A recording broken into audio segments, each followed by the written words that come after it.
وكرم على سيدنا محمد وعلى آله وأصحابه الذين باعوا أنفسهم إلى رب الجلال.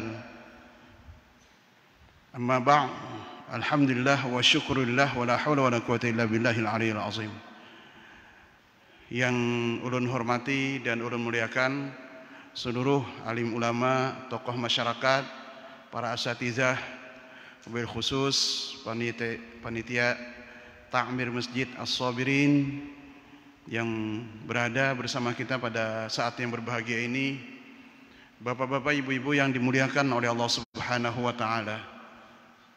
Malam ini menurut perhitungannya tepat kita berada pada malam 27 Rajab yang kita sudah mafhum, kita sudah faham, disepakati dengan peristiwa Isra wal Mi'raj Nabi besar Muhammad sallallahu alaihi wasallam. Sebuah peristiwa yang sudah sering kita dengarkan, sering kita peringati, namun tidak habis-habisnya ya. Andai kita mencoba menggali daripada mutiara hikmah yang terkandung dalam lautan Isra wal Mi'raj, maka selalu saja ada mutiara-mutiara yang masih tersisa, hikmah-hikmah yang masih terlupakan daripada pembelajaran yang kita dapati daripada perjalanan Nabi tersebut. Mungkin sedikit ulun mencoba untuk mengingatkan kita bersama, namun sebelumnya ulun mohon maaf ya, bahwa pembicaraan ini sama sekali bukan berarti ulun menggurui, kada pantas malah. Banyak guru-guru kita di sini hanya sebagai sharing, tukar informasi dan pengetahuan bagi kita semua. Mudah-mudahan bisa bermanfaat bagi ulun pribadi dan syukur-syukur kalau bisa memberikan manfaat kepada kita bersama. Bahwa ulun katakan tadi banyak hal ya yang mungkin kita bisa ambil dari perjalanan Isra wal Mi'raj berkaitan dengan kondisi kita saat ini, Pak. Kita kalau bercerita masalah kada ada habis-habisnya malah. Jadi yang kena masalah itu mohon maaf bukan hanya orang miskin, Pak. Orang sugih pun bermasalah waya ini. Ya. Kalau kita kehilangan duit, kehilangan gawian, ya mohon maaf, gaji hanya gaji pokok, ya. Kada sedikit orang yang dalam hitungan jam hari ini, Pak, hilang kekayaan sampai ratusan miliar, bahkan triliunan hanya dalam hitungan jam. Banyak kan? Kira-kira kada stres lah itu. Stres pada kita lagi, Pak. Nah, kalau kita masih santai ya, ya masih bisa lah berpikir tenang. Tapi mereka yang mana hidupnya itu diperuntukkan untuk mencari dunia semata tanpa dibarengi dengan kekuatan batiniyah, begitu permasalahan mereka dapati, wah itu udah stres, ya. Orang punya duit tapi duitnya berbentuk saham, begitu sahamnya melorot hanya dalam hitungan jam bisa hilang. Nah ini maksud turun apa? Artinya bahwa masalah itu selalu ada. Tinggal bagi kita menyikapi bagaimana kita mencari solusi dan jalan keluar dalam menghadapi masalah. Kita tidak perlu bercerita untuk mencari kambing hitam, Mbak ya. Kada habis-habisnya. Atau mohon maaf, kita bercerita tentang Covid adalah sebuah konspirasi. Nah, ini kada ujung-ujungnya juga sudah. Membahas itu mengalui kepala bener ya. Anu guru ajar, ini ada dananya sekian-sekian. Ya kita bepander tuh dibari orang duit sekian persen lumayan ya, kan? Kita mengesahkan itu maulah sakit hati aja, baik. Baik pian duduk baca tasbih kurinah dapat pahala. Duduk baca Al-Quran dapat kita pahala. Ini jangan kita mohon maaf ya, jangan kita membebani pikiran yang kepala kita ini, nah hati kita jangan kita bebani terhadap sesuatu yang bukan tanggung jawab kita. Insya Allah dikubur pian kada ditakoni orang tentang dana Covid, kada ditakoni orang, baik. Adalah malaikat berapa banyak dana Covid, kada ada malaikat kada bakal menakoni itu. Yang ditakoni apa? Bagaimana sholatmu, bagaimana hidupmu, bagaimana anak buahmu. Kan ini yang berkaitan dengan tanggung jawab kita. Ini yang bakal kita pertanggungjawabkan. Jadi masalah kita simple. Kalau kita belajar dengan pembelajaran Isra wal Mi'raj, ya, disepakati bahwa perjalanan Isra wal Mi'raj diawali dengan peristiwa pembedahan hati. Pembedahan hati, malah. Kenapa bukan otak? Ini kan mungkin kita bertanya nih Pak.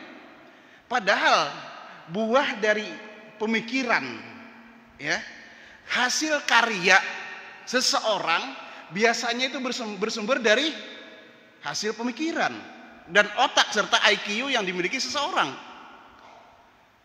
Tapi manakala dalam perjalanan Isra wal Mi'raj bukan kepala yang dibedah oleh Allah Ta'ala. Padahal kan ada bedanya Pak. Andai Jibril disuruh Allah membedah kepala Nabi, itu tidak ada bedanya dengan membedah hati Nabi. Tapi ternyata yang dibedah adalah hati, bukan otak. Kenapa? Karena otak ini adalah bagian dari raga. Kalau sudah raga ini mati, ruh sudah keluar dari badan kita, otak finish, kada berfungsi lagi. Yang berfungsi apa? Hati yang berfungsi sampai ke alam barzah. Sampai bertemu dengan Allah. Siapa yang selamat? Man atallaha biqalbin salim, bukan bimukhin salim, Mbak. Orang yang nanti datang bertemu dengan Allah dengan hati yang selamat, bukan dengan otak yang cerdas, bukan. Bukan dengan IQ yang tinggi, bukan. Karena urusan IQ, urusan otak ini sifatnya sementara. Tapi yang lebih menentukan adalah hati yang dimiliki seseorang. Makanya ulun sering mengkompanyikan Pak, ya, kompanyi sedikit-sedikit boleh Pak ya. Tapi kompanyinya bukan masalah partai, bukan. Maksudnya begini. Kalau ibu-ibu sekalian, bapak-bapak Pak, pian bisian anak, kepintaran intelektualnya sederhana, tapi kepintaran spiritualnya tinggi, atau bahasa sederhananya, otaknya kada tapi encer tapi hatinya baik, itu jauh lebih bagus daripada orang yang berotak encer tapi hatinya bebal. Lebih bagus yang berhati baik. Sekolah tapi dapat anak kita ini cuma disuruh mau, pian suruh sembahyang menurut, jar pian jangan maunya. Ini jauh lebih baik Pak. Hah? Dan sekarang pola pikir orang sudah alhamdulillah sudah agak-agak berubah ke arah sana Pak. Ada di Surabaya itu seorang dokter saraf, ya, seorang dokter saraf terbaik se-Asia, orang Indonesia Pak. Jadi jangan salah, orang Indonesia ini hebat sebetulnya, potensi itu ada, kita nggak kalah dengan orang lain. Dokter saraf terbaik se-Asia, dia punya anak disekolahkan di mana? Bukan di Amerika Pak, di Darul Mustafa Tarim, tempatnya Habib Umar bin Hafiz. Di situ disekolahkannya, padahal anaknya abahnya dokter saraf terbaik se-Asia.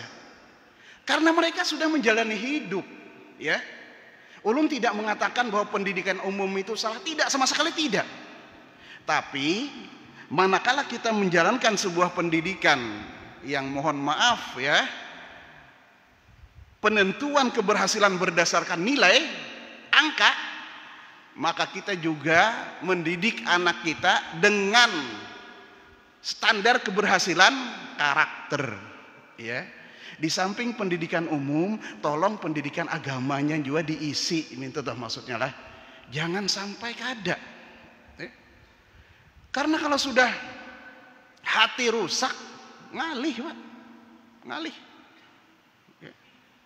Begitu Nabi mau berangkat bertemu dengan Allah Subhanahu wa Ta'ala, Nabi ini orang bersih.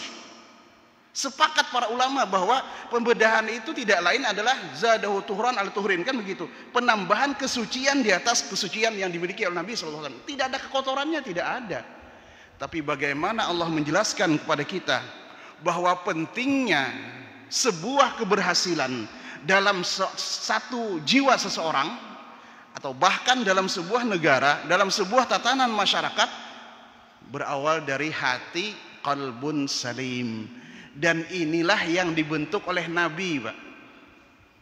Nabi pada saat permulaan Islam, Nabi tidak membangun infrastruktur, mohon maaf ya, tidak. Nabi juga tidak membangun tentara pasukan, tidak. Yang Nabi bangun apa? Membangun sahabat yang memiliki hati 100% yakin dengan Allah dan Rasulnya. Ini yang dibangun Nabi, Pak.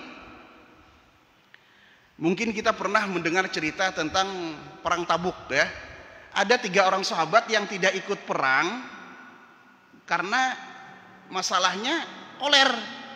Jadi koler itu biasa, Pak. Mulai bahari ada orang koler, Pak. Ya. Kalau orang munafik kan beralasan, ya Rasulullah saya tidak bisa ikut perang karena ini beralasan. Dan Nabi nerima, walaupun Nabi tahu bahwa ini mengeramput, ketahuan. Nabi tahu orang munafik ini bohong, dia cari alasan saja. Tapi 3 orang sahabat ini jujur, Pak.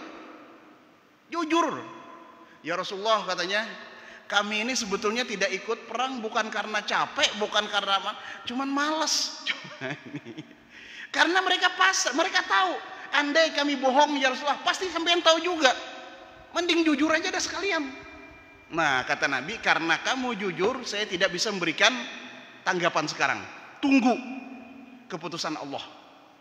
Yang pada akhirnya 3 orang ini kemudian dapat sanksi sosial, embargo sosial.